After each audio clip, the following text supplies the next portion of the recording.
You're listening to the #1 podcast for nonprofit leaders, getting your nonprofit fully funded. This is the Fundraising Masterminds Podcast. All right, we're back for another episode of Fundraising Masterminds Podcast. Thank you guys for joining us, and we've got a great episode for you. We're going to be talking about starting a nonprofit. It's going to be a little bit more at the beginning side of assuming that you maybe have an idea of a nonprofit and you're thinking about a nonprofit, but you're not sure. You know that you need a board of directors, but you're not sure about this, and you're Googling and searching on YouTube, and I'm sure you're finding all kinds of content out there about board of directors, and we wanted to contribute a little bit to the discussion. So before we get into it, though, let me tell you a little bit about Jim and I. We have been working with nonprofit leaders for over 60 years, combined knowledge. Right. Jim and I both have professional experience working with thousands of nonprofits all over the country, and we have raised millions of dollars for nonprofits. Both Jim and I have been on multiple boards, and Jim has served as presidents of boards and all kinds of board experience. And you also, Jim, work with one of the largest Christian organizations in the world, Crew. So we definitely know a thing or two about boards, and we can go pretty deep into the strategy behind the board and all that stuff. But we're going to back up at the beginning of this, and we're going to just talk about what is a board and who should be on your board. But again, before we get into it, if you wouldn't mind just subscribing to our YouTube channel, because we have weekly podcast episodes coming out, and we would love for you to be a part of the community and the discussion. So go ahead and hit that. You can also follow us on Apple Podcasts and Spotify, because we would love for you to be able to listen to us in the car. So, that's my little spiel. Yeah. So, well, Jason, let's get into it. Yeah. One of the things that I think is important for me to at least mention, even though this particular broadcast is going to be starting a nonprofit, we're going to be talking about board of directors as a concept as a whole. Mm-hmm. And I think that's going to be helpful for anyone, whether you are a brand new startup organization or whether you're a veteran organization, just how to recruit and bring on board members, how big your board should be, what kind of individual, what kind of base should be on your board. So even though we've structured this for a startup, it's applicable for anyone who's in nonprofit work. Right. Well, we know nonprofits have board members that are coming and going. Right. And so, this is a great topic. And we're going to do another episode a little later on the roles and the responsibilities of a board. So definitely check that out as well. Right. So let's get into it, Jim. I'm excited. Yeah, me too. Board of directors. Yeah. It's necessary. It's absolutely required by law. Yep, that you at least have a president and a secretary for sure. Yep, and board of directors is very much needed. But when I search on YouTube for how to create a board, who to recruit for board, some of the advice out there is, you should treat board of directors just like, you would hire any old person for a job. Yeah. And you should have an application. Mm-hmm. You should just put on your website and say, hey, we're looking for board members. And literally any old person can apply to be a board member. Right. And then you go through the process of, interviewing them like you would interview someone for a job. Yeah. Right. And there's specific things that these board members should do. Help out with fundraising, go to board meetings, contribute a certain amount of time and effort. Yeah. But Jim, as you and I were looking at some of this content out there, I learned very quickly that you didn't think that this was a great strategy. Well, you noticed that, there were some things that I would say that I don't necessarily agree with. And I believe that you've got to really evaluate. And based on my experience, 38 years working in nonprofits and a good majority of those years serving on boards, there's things that I heard that I would say I don't necessarily agree with. Let's get into what specifically did you hear that you don't agree with, and why don't you agree with those things? Well, you started out, first of all, with saying that you put an application out on your website and essentially kind of inviting anybody you want. Inviting anybody, chumming the water like you would, you're fishing and put a bunch of corn out in the water and just grab anything that's hungry. Well, just like a job, right? It's a job. So Well, why not just have a job application? You know, like if you're looking for an executive director, you just throw a job out there and, you know, so why wouldn't you do that with your board? Yeah. Well, first of all, you need to understand what the role of the board is, and we'll talk about the board, but actually they bring oversight. They set policies. They set direction of the organization. They hire and fire the executive director. So if you want someone that you have no experience with, no knowledge of who they are, they don't currently give to your organization, if you want those people to come in and be essentially your boss, your representative, your spokesperson for your organization, more power to you. But I believe that it's critical that you know exactly who is going to be on your board, what kind of person's on your board, what kind of, what their character is like. Have they had any nonprofit experience? Are they qualified to be a board member, to set direction? I can't tell you how often I have served with board members and viewed board members as coming in and being counsel to nonprofit organizations, and just said to myself, this person is way over their head. They were not prepared to be part of a growing organization because they were left behind. The problem with that, Jason, is that once you bring someone on your board, they're tough to get off, because they might not have the same perception as you do on whether they should be on the board, whether they're qualified. A lot of times people don't want to admit their inadequacies and that they shouldn't be on the board. So trying to get those people removed is difficult. If I can put them on the board, can I just take them off the board? Yeah, well, you might think you could, but once again, it's not as easy as you would think. Why? Because, well, first of all, they serve as the executive director reports to them. So if you've ever tried to remove your boss from the position where they're at, it's not an easy thing to do. And these people essentially are becoming the overseers of your organization. So trying to get those people to be removed is very difficult, because according to the IRS and other, could even be under church authority and instructions, those people, it's a governing body. And so whether they're right or wrong, or you're right or wrong, doesn't matter. They're right by default. Right.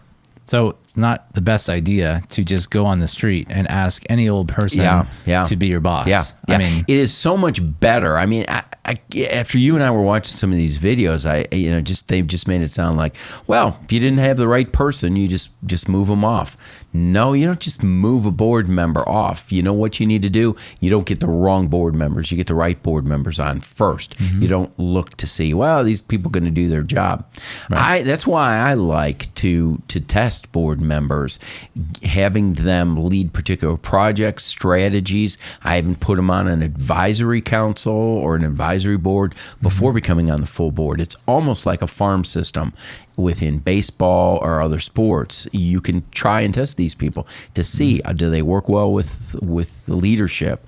Are they good at working well with each other? Can they follow directions? Right. Those are the things that you need to be looking assuming for. that we don't even, you're just starting out. These videos that we were watching kind of assume that you don't even know anyone who could be a board. So if you're starting at ground zero and you don't have any potential board members at all, do you have any kind of qualifications or list or something to start with of, okay, obviously I have friends, I have family, I have, maybe people at church or people in other groups of my life. Right. What would qualify a person to be a good potential board member? Yeah. I understand you want to, take them through a trial, but before we even get to that point, how do you qualify a board member? Well, first of all, I believe you have to have character and conviction.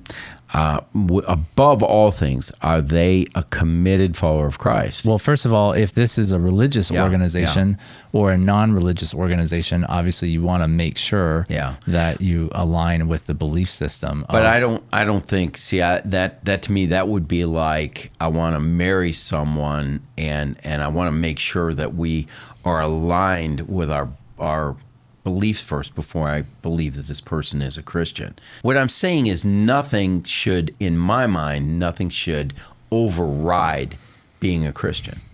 First of all, the primary directive: do not be unequally yoked with an unbeliever.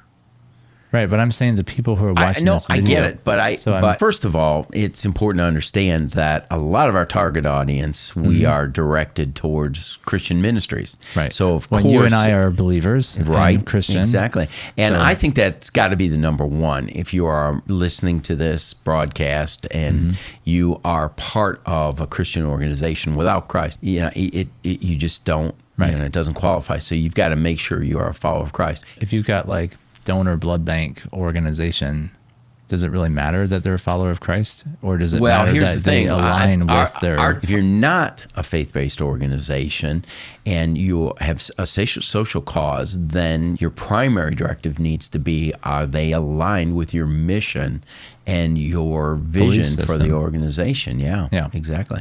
Yeah, What's the second that's important. thing? Well, I would say that you really need to make sure, are these people someone who is committed to your cause and committed to their time, talent, and treasure to your organization? So are they going to invest the time and energy into your organization? Those things are critical within that.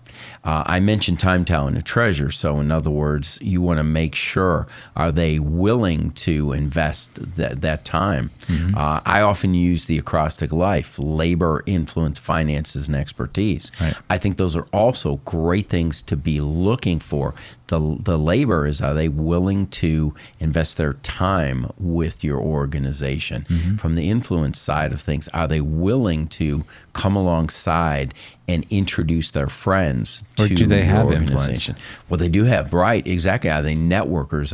Do they have influence within the community? Right. The finances, I think it's important. Scripture says where your treasure is, that's where your heart will be also. So they need to be giving, and they need to lead out in their giving and model their giving to other individuals in the community. And of Now, course, if you're just starting out, though, you may not even have anyone giving. Well, that's true. Absolutely. And you need to make sure that, are they willing to at least make a commitment? So if your organization's just starting out, you need to really take a look at, are they willing to help to undergird the ministry? See, it's really important. And this kind of goes back to your early comment about, do we just have anybody come on the board? Well, they have fiduciary responsibilities. Oftentimes we forget that a board member has fiduciary responsibilities.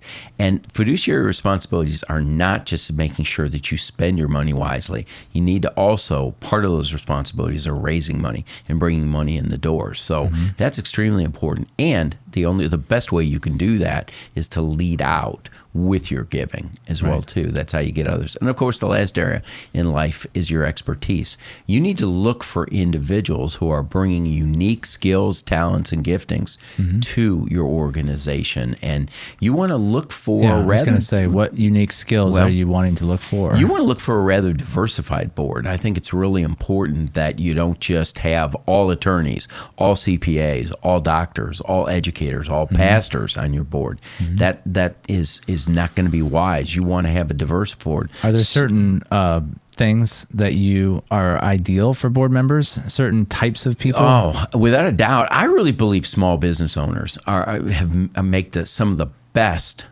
board members, because they've had to start an organization. Granted, it's a business and you're a nonprofit, but they've had to start something from scratch. They've had to build an organization from nothing. They've had to raise the seed capital and the ongoing capital. And they're hard workers. And they're hard workers.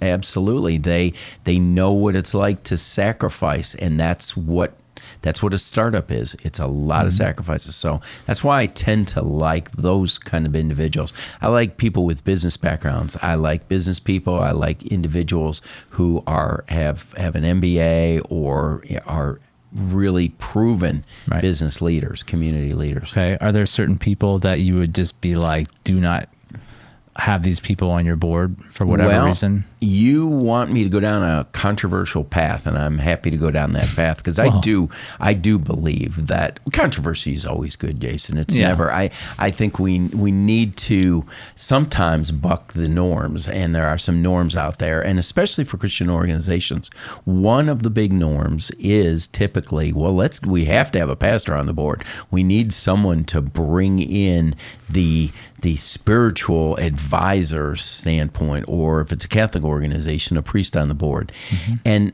really, everything that I have seen over the years, and in my experience and meeting with other boards and meeting board members, pastors tend to be some of the worst board members. Really? Because why is that? Well, number one, I wouldn't have expected that. Yeah. Well, number one, they have a divided loyalty because they generally have to raise money for their organization, which typically pastors aren't usually raising money for their organization. I mean, they have people that are tithing to their organization, but that's different than raising money. I'm just trying to understand what you're saying. Yeah. I'm just saying. Yeah, there's nothing further from the truth on that one. There's no difference between the responsibilities for a leader of a nonprofit organization and a senior pastor. They are the sole. They're just like a university president or an executive director. They are the sole. They're the sole fundraiser. I mean, that's like saying, money's just going to come in no matter what. Well, no, it's not. I don't typically think of pastors as fundraisers. That's why we have so many churches in trouble right now. Do you know how many pastors, where our biggest issue is right now? It's seminaries that aren't teaching our pastors the importance of good stewardship and biblical stewardship.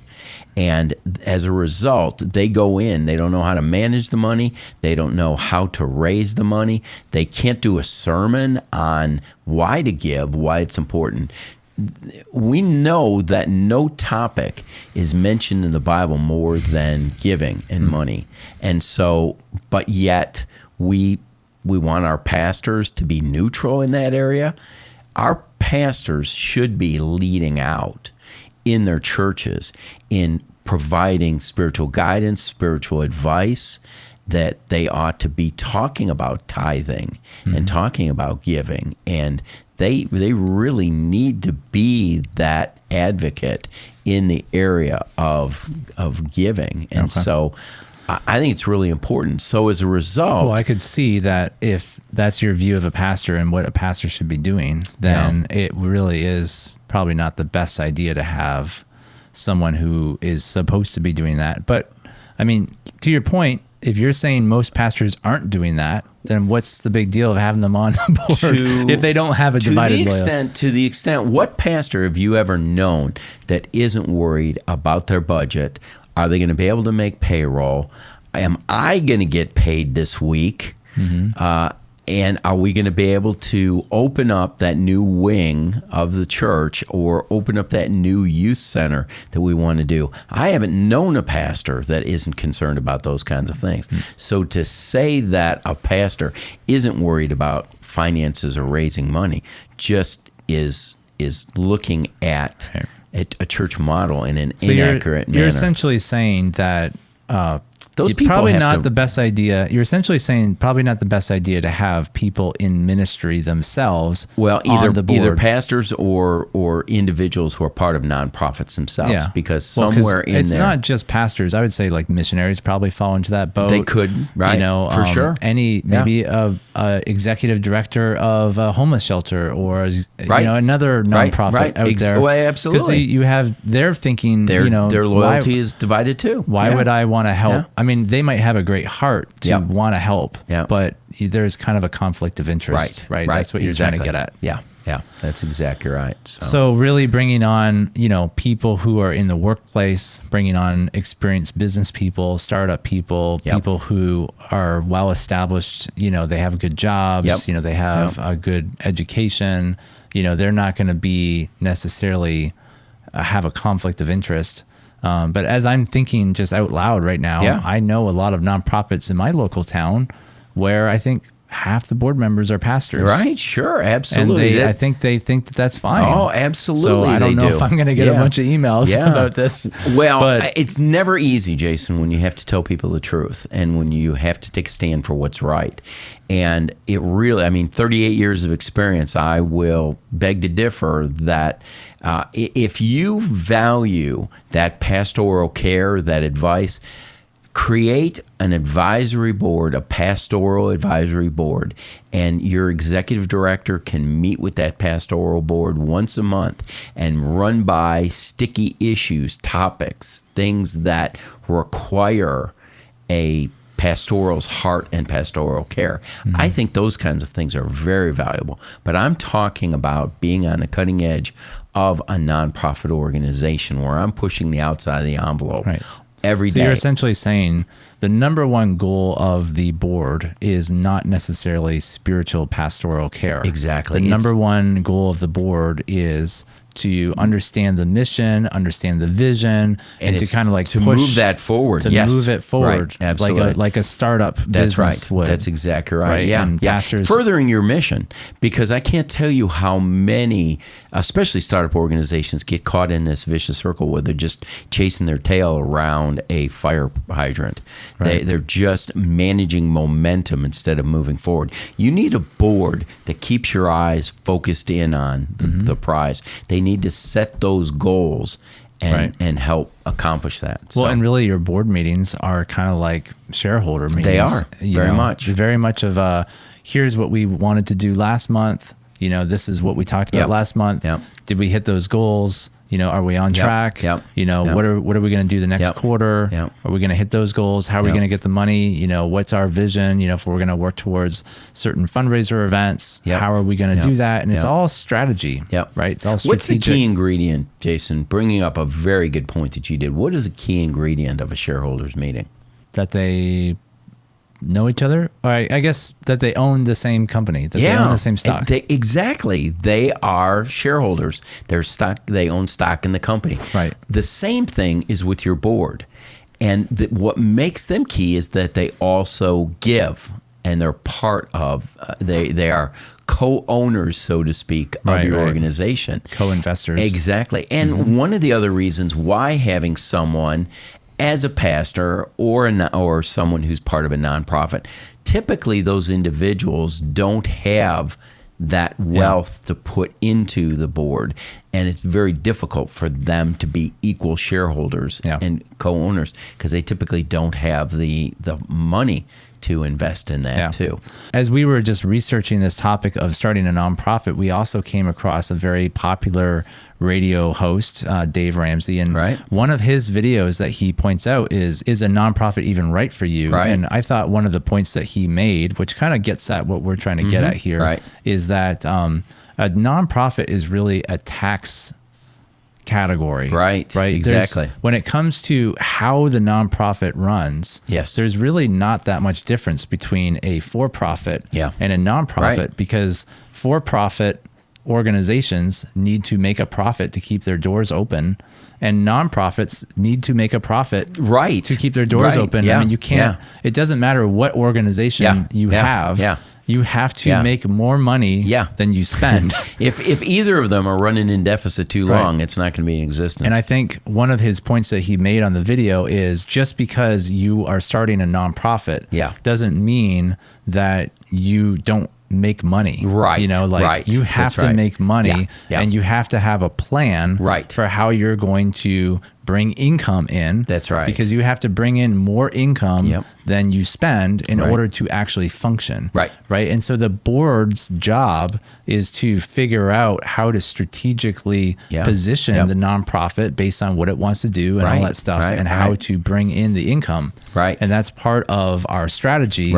Of why we have fundraising masterminds is we are experts in that strategicness. That's how do you position a nonprofit in a place where you're going to raise the most amount of income and bring on the most amount of partners. Oh yeah, absolutely. Well, Jason, I'll bet you're going to ask me, are there any other groups of people or categories that should be excluded. Are there any other groups of categories of people you shouldn't bring on? Man, Jason, I am so glad you asked that. If we thought we were going to get a lot of complaints earlier on saying that pastors might not be the best person, we're going to really get them on this one. Okay. I recommend that you don't have attorneys on your board. And for one reason, attorneys are trained, they're wired to find loopholes and to find issues in everything that's done. And attorneys tend to be more glass half empty than half full. So one thing you don't need as a visionary, as a leader, is someone telling you at every turn, you can't do this, you shouldn't do this, it's improper to do this, it violates everything. Now, does that mean that you shouldn't attain or retain counsel, advice, legal advice before you venture into things? No, you need to. It's important to have that. Right. But if those things are important to you, create a lawyer's or attorney's advisory board. But don't bring those board members onto your board because they are just so used to being the Debbie Downer, the Johnny Raincloud of life. That's the way that they are trained. I'm sure all attorneys now are probably offended. They are all currently writing comment notes saying how wrong I am, and they're filing suit then against me for defamation of character as we go through this. Oh man, yeah. So, well, at least it'll get the algorithm going. There we go. At least it's going to increase the readers.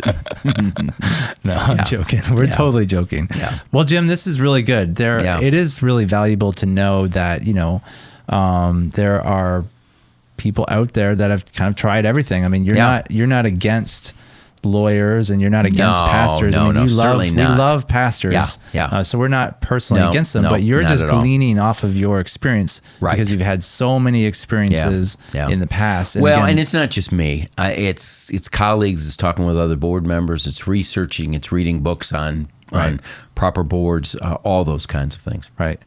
So we talked a lot about who to have on your board and who not to have on the board. Now you obviously think that putting out a job application to just any old person is bad. I understand why you think that's a bad thing to do.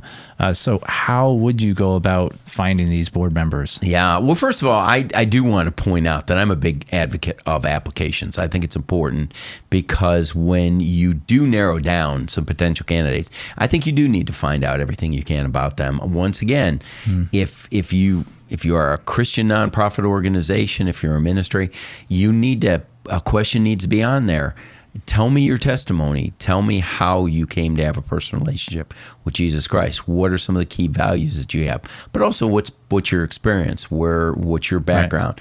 Right. What qualifies you to be on this board? Right. So you're not against applications. You're just saying it's not the best idea to create a Google ad and publicize it to as many people as possible. Exactly. I believe there really needs to be a pinpoint strategy on things. Mm-hmm. So I typically will start with a couple key things. Mm-hmm. I'll start with a name storming session. If you've got your current board, are there other individuals that they think might be good board members, people that they've worked with that are on other boards together? I have individuals that I've served on multiple boards with because we know how the other person thinks, how the other person works, and they recommend me for the board, and I will recommend them for boards. Right. And so it's important that you network. That's one of your best ways, individuals. This is where you can also bring in a pastor, we talked about that earlier. Bring them in for some advice on how about individuals in your church? So if you've got churches that are aligned with you or come underneath that undergird your ministry, your startup, are there individuals? Are there deacons? Are there elders? Are there key leaders, Sunday school teachers, Bible teachers that are people of character that could qualify for your board? Absolutely, yeah. But as your organization starts to grow, one of the key things that I look for, number one, are they current donors to your organization?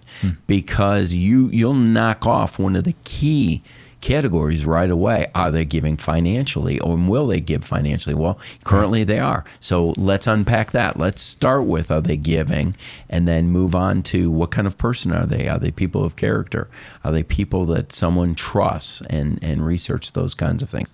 But I'm talking about absolutely a very targeted, narrowed down focus and approach. So right. And obviously, if you're just starting, they're not going to be giving, but you would be asking them to make a commit. Are they willing to make a commitment to give? Absolutely. That's right. Yeah. Now, there's various arguments on whether you should ask for a specific amount of money. In other words, you must give $20,000 a year, and if you don't, you're not qualified for this board. I think that's a little bit too rigid. I've always been not equal giving, but equal sacrifice. So if I've got someone on a board who has the potential to give, but currently they're struggling with their mother who has Alzheimer's, and they've got her in an independent living center.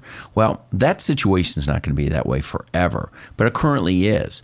And so they might at some point have the ability to give $20,000, but they can't do that now. And so I want them to have the same sacrifice that everyone else has. Now, we're not asking an individual that this should be the primary thing that they give their money to. Honestly, I believe that someone's primary giving should be to the local church. But I do also believe that if you're going to be on a board, you ought to be number two in that person's giving. If there's other organizations that supersede that, then they really need to think about, should they really be on this board or not? And it really should be a high priority for them. Other possible topics in starting a board might be, how many board members should you have, right? And how long should they become board members? Should you actually require a term? Right, absolutely. Well, first of all, the answer is 12. I believe that Jesus had a reason why he had 12 disciples. 12, even in the modern day secular business world, they will tell you 12 is a perfect number for putting together most boards. But no, the perfect number is 12. Now, I have to say, there's a chance, a possibility Jesus may have been correct when he put those 12 together. And I say that very tongue-in-cheek, because that's a perfect number. Don't you want an odd number? I mean, wouldn't 7 be better so that you have an odd vote? Here's the thing.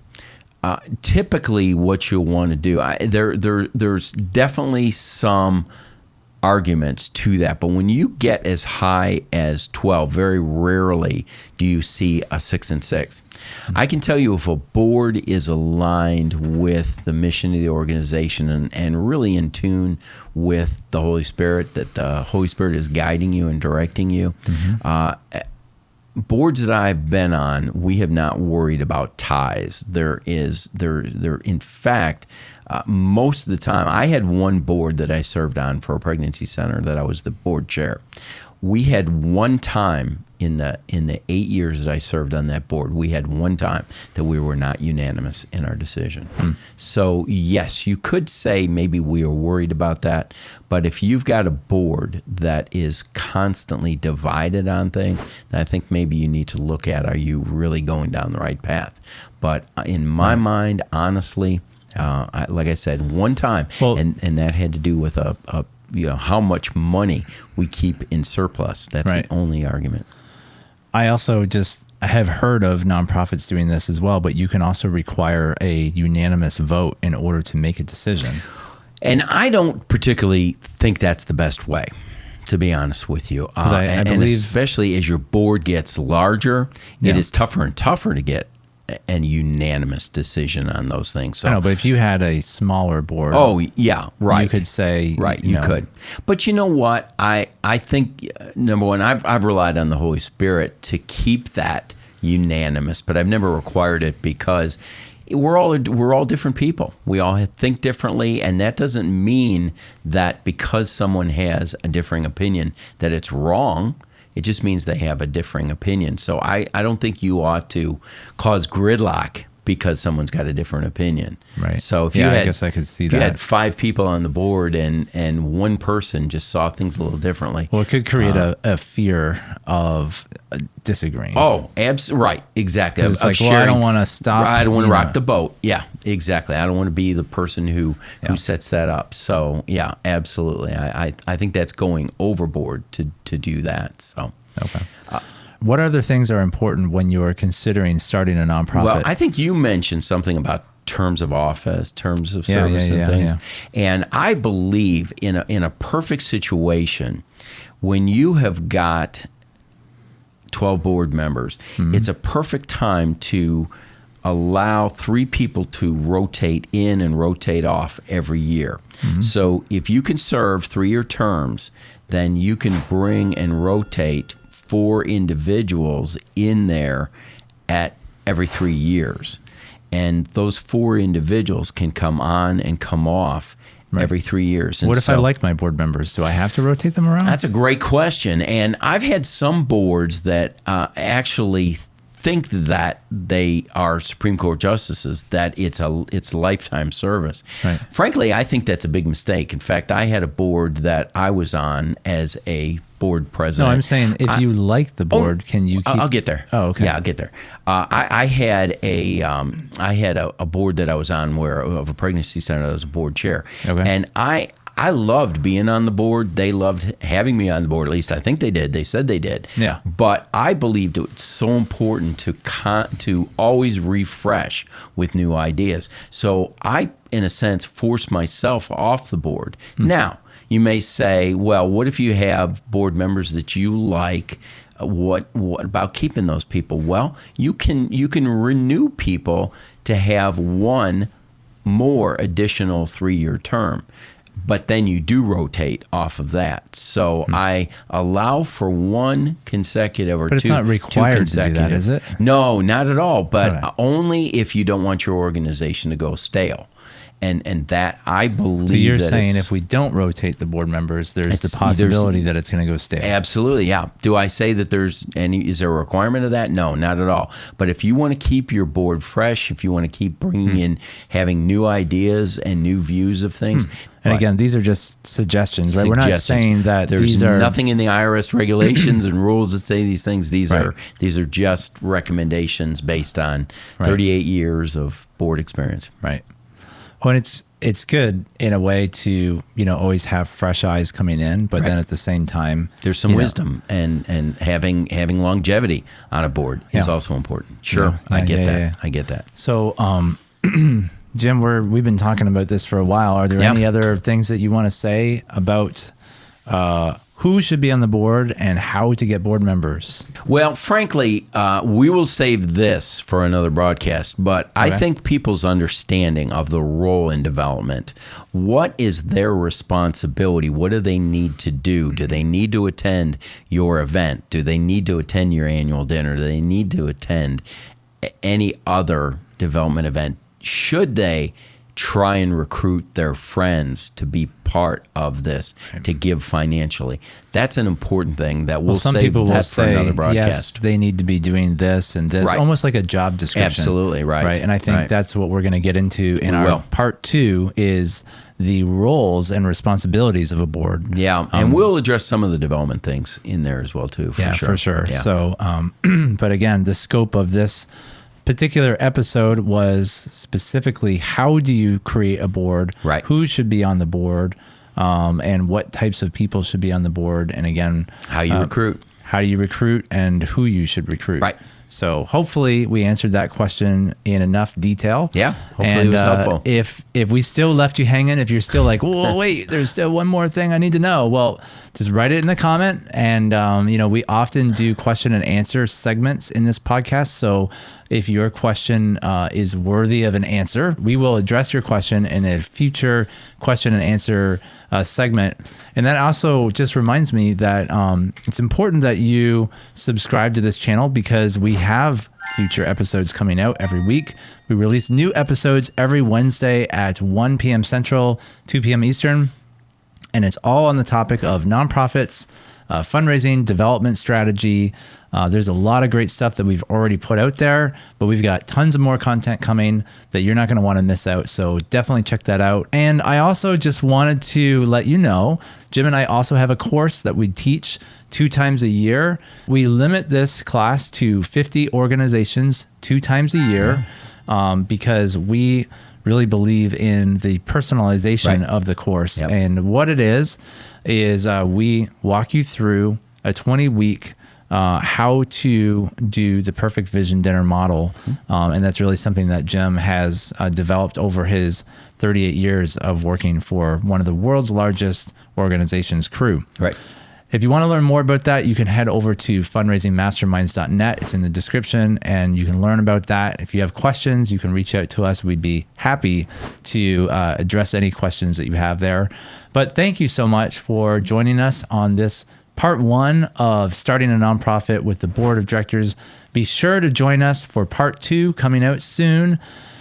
Subscribe so you don't miss it. Right. But we're going to be talking about the roles and responsibilities of a board coming up soon. So we'll see you there. Looking forward to it. See you in the next video.